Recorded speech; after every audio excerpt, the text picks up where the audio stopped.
I guess you are performing in a way as a director. Your job is to appreciate the situation.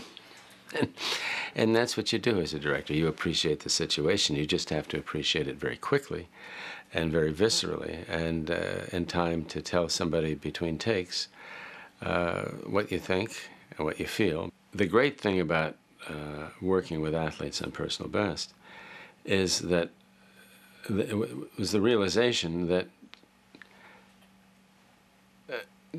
75 to 80% of what you were asking them to do was something that they did every day of their lives. As long as you put them in situations with which they were intimately familiar and created a setting as much like a real workout session as possible when they were working or where they were competing, you were going to get very naturalistic behavior.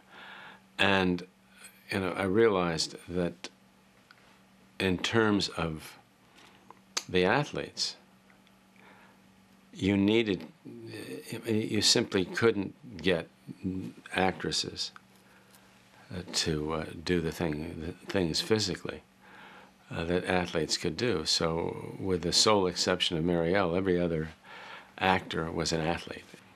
The need and the desire to compete at a certain point with great athletes is a kind of seamless blend with the need to perform.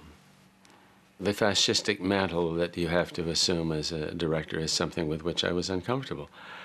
And Vadim said to me, look, Robert, for a director, it's not necessary to be as a father, one may also be as a mother. And that struck me forcibly as a great truth. And it relieved me hugely. I very often directed with my daughter in my arms. And so, I tried as much as possible to remove the kind of authoritarian stigma. And as long as you're comfortable with knowing what you want, then you shouldn't be anything but comfortable with getting all the feedback that you can. You become a writer because you don't really like to be told what to do, and you don't like to tell other people what to do. I mean, you're really telling it to a piece of paper. Basically, you're an anarchist that wants to control a fantasy world. And so I guess the job for me was to figure out how to deal with my own inherent psychodynamic as a director. And that's the way I did it. I mean, I did say at some point,